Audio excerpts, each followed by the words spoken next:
তোমার জন্য কোন কলেজটা বেটার হবে, গভর্নমেন্ট কলেজ নাকি প্রাইভেট ইঞ্জিনিয়ারিং কলেজ? তো এই সমস্ত কোশ্চেন তোমাদের থেকে অনেক এসেছিল। তো তোমাদের সেই কোশ্চেনের সলিউশন বা বলতে পারো আনসার দেওয়ার জন্য আজকের এই ভিডিওটা নিয়ে আসা। ভিডিওটা কিন্তু অবশ্যই শেষ পর্যন্ত দেখবে, যাতে ডাব্লিউবিজেই রেজাল্ট বেরোনোর পর তোমরা কোনো ভুল পদক্ষেপ না নাও। তো hello everyone, welcome to I need গুরু। আমি তোমাদের ম্যাথামেটিক্স ফ্যাকাল্টি সুনয়নী ম্যাম। আজকের ভিডিওটা হতে চলেছে তোমাদের জন্য কিন্তু খুবই ইম্পর্টেন্ট। ভিডিওতে আমরা আজকে দেখব যে গভর্নমেন্ট কলেজ আর প্রাইভেট কলেজের মধ্যে কোনটা তোমার জন্য বেটার। তো চলো ভিডিওটা শুরু করা যাক। সবাই শেষ পর্যন্ত দেখো এবং বন্ধুদের মধ্যে অনেক অনেক শেয়ার করো। আই নিড গুরুকে ভালোবাসা দিতে থাকো। দেখো, আমরা প্রথমেই দেখব যে ফি স্ট্রাকচার। গভর্নমেন্ট কলেজের ফি স্ট্রাকচারটা লো। পার সেমিস্টার দেখো অ্যাপ্রক্স ওই 2000 থেকে 10,000-এর মধ্যেই কিন্তু তোমার সেমিস্টার ফিসটা থাকে। তো সবার জন্য এই অ্যামাউন্টটা কিন্তু একদম ঠিকঠাক। আর প্রাইভেট কলেজে যদি দেখতে যাও তাহলে এক একটা প্রাইভেট কলেজের এক এক রকম কিন্তু ফি স্ট্রাকচার। কোথাও 40,000 টাকা সেমিস্টার ওয়াইজ লাগছে, আবার কোথাও একটা সেমিস্টারে 1.5 লাখ টাকা লাগছে। তো ভর্তি হওয়ার আগে অবশ্যই ভালো করে সেই কলেজটার ফি স্ট্রাকচার দেখে নেওয়া দরকার, যাতে পরবর্তীতে তোমাদের কোনো প্রবলেম না হয়। এরপর যেটা দেখবো সেটা হচ্ছে ইনফ্রাস্ট্রাকচার। গভর্নমেন্ট কলেজের ইনফ্রাস্ট্রাকচারগুলো কিন্তু মডারেট থেকে গুড হয়, আর বিল্ডিংগুলো সাধারণত পুরনো হয়। প্রাইভেট কলেজে দেখো ইনফ্রাস্ট্রাকচার মডার্ন থাকে, ওয়েল মেনটেন্ড ইনফ্রাস্ট্রাকচার থাকে, সমস্ত ধরনের তোমার হচ্ছে প্রজেক্টারে ক্লাস করানো, এছাড়াও বিভিন্ন যে নতুন যে ফেসিলিটিগুলো থাকে সেগুলো কিন্তু তোমরা একমাত্র প্রাইভেট কলেজে পাবে। গভর্নমেন্ট কলেজে কিন্তু খুব কমই এই ফেসিলিটিটা পাওয়া যায়। এবার ফ্যাকাল্টির কোয়ালিটি কীরকম থাকে সেটাও জেনে নেওয়া দরকার। তো ফ্যাকাল্টির দিক থেকে কিন্তু গভর্নমেন্ট কলেজ অলওয়েজ এগিয়ে, কারণ দেখো গভর্নমেন্ট কলেজ মানে সেখানে কিন্তু হাইলি এক্সপিরিয়েন্স প্রফেসর থাকে, আর প্রাইভেট কলেজগুলোই কিন্তু মিক্সড, কিছু ধরো ফ্রেশার্স থাকলো, কিছু এক্সপিরিয়েন্সড টিচার, এরকম মিলিয়ে মিশিয়ে কিন্তু ফ্যাকাল্টি থাকে। এবার চলে আসি খুব ইম্পর্টেন্ট একটা সেগমেন্ট বা টপিক, যেটাই বলো, সেটা হচ্ছে প্লেসমেন্ট। কোন কলেজে প্লেসমেন্ট ভালো হয়, গভর্নমেন্ট কলেজে নাকি প্রাইভেট কলেজে, সেটা তো দেখে নিশ্চয়ই ভর্তি হবে। তো দেখো প্লেসমেন্টের দিক থেকে দেখতে গেলে অলওয়েজ কিন্তু গভর্নমেন্ট কলেজগুলোতে প্লেসমেন্ট ভালো হয়। যেমন দেখো Jadavpur university, Calcutta university, Kalyani government college. এবার তোমরা বলবে ম্যাম প্রাইভেট কলেজে কি তাহলে ভালো প্লেসমেন্ট হয় না? হ্যাঁ, নিশ্চয়ই হয়। প্রাইভেট কলেজের যে টপ কলেজগুলো আছে যেমন হেরিটেজ, আইইএম, টেকনো, এগুলোতে ভালো হয়।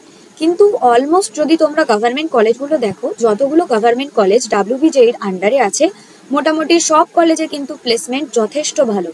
কিন্তু কিছু কিছু প্রাইভেট কলেজ আছে, তোমাকে হয়তো ভর্তির সময় অনেক কিছু বলবে যে প্লেসমেন্ট ভালো, এই সেই, কিন্তু আলটিমেটলি যখন তুমি বিটেক কমপ্লিট করবে দেখবে প্লেসমেন্ট কিন্তু প্রাইভেট সব কলেজে ভালো হয় না।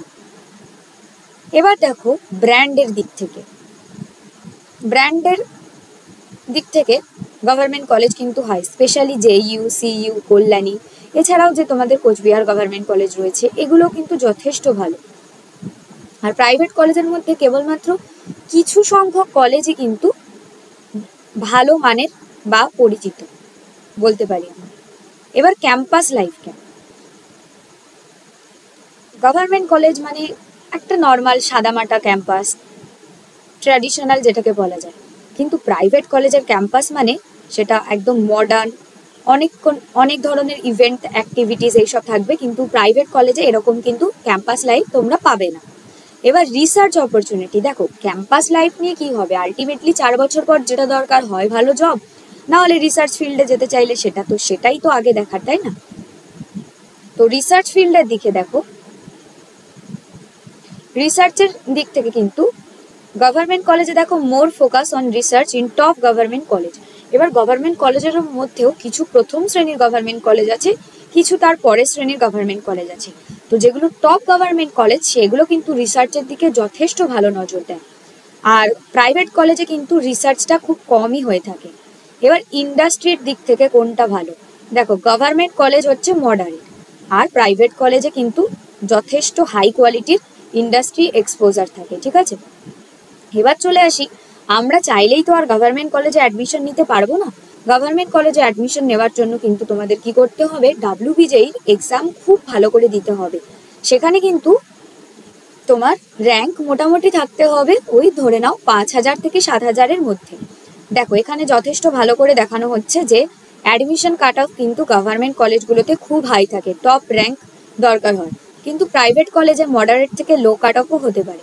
তোমার যদি যেই সেমিস্টার ফিসটা থাকে সেটা দেওয়ার মতো ক্যাপাবিলিটি থাকে তাহলে তুমি যে কোনো গভর্নমেন্ট কলেজে কিন্তু অ্যাডমিশন নিতেই পারো। তো সেদিক থেকে বলবো অ্যাডমিশনের দিক থেকে অলওয়েজ কিন্তু কম্পিটিশন আসছে গভর্নমেন্ট কলেজের দিকে। এবার স্কলারশিপের দিকে দেখো, হ্যাঁ গভর্নমেন্ট কলেজে তো তুমি পেয়েই যাবে SBCM মানে Swami Vivekananda merit cum means scholarship. এবার প্রাইভেট কলেজগুলোতেও কিন্তু এখন এই স্কলারশিপটা অ্যাভেলেবেল। এছাড়াও কিন্তু প্রাইভেট কলেজগুলোতে আদার্স অনেক স্কলারশিপও তুমি নিতে পারো, কিন্তু গভর্নমেন্ট কলেজে যে কোনো একটা স্কলারশিপই গভর্নমেন্টে তুমি নিতে পারবে। এবার জব ওরিয়েন্টেড দিক থেকে দেখে নেওয়া যাক। জবের দিক থেকে কিন্তু গভর্নমেন্ট কলেজে যারা পড়ে তাদের স্টুডেন্টদের এফার্ট আর ডিপার্টমেন্টের উপর ডিপেন্ড করে জব হয়। ধরো আমি গভর্নমেন্ট কলেজ থেকে পড়েছি, আমি যেই মতো প্রিপারেশন নিয়েছি, নিজেকে প্রিপেয়ার করেছি, সেই অনুযায়ী কিন্তু জব পাবো।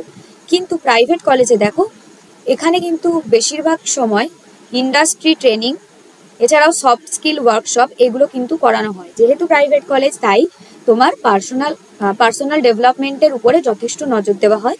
গভর্নমেন্ট কলেজে কিন্তু এই ফেসিলিটিটা পাবে না। হ্যাঁ ফ্যাকাল্টিরা তোমাকে হেল্প করবে ঠিকই, কিন্তু তোমাকে নিজের চেষ্টায় নিজের এগোতে হবে। তো এই ছিল আজকের ভিডিওর topic, government college versus private college. তো ভালো করে দেখে নিলে তোমার জন্য কোনটা সুবিধা সেটা তুমি ভালো করে বিবেচনা করে তারপরেই কিন্তু অ্যাডমিশন নিও। আর এর পরেও যদি কারোর কোনো কোয়ারি থাকে তাহলে আজকের ভিডিওর ডেসক্রিপশানে আমি কিন্তু হোয়াটসঅ্যাপ গ্রুপ জয়েনিংয়ের লিঙ্কটা দিয়ে রাখবো, তো গ্রুপে জয়েন করে যাও। আইনিট গ্রুপে অনেক অনেক ভালোবাসা দিও এবং সাবস্ক্রাইব করে দিও। তো চলো আজকের মতো টাটা, দেখা হচ্ছে WBJEE রিলেটেড আগামী কোনো ভিডিওতে।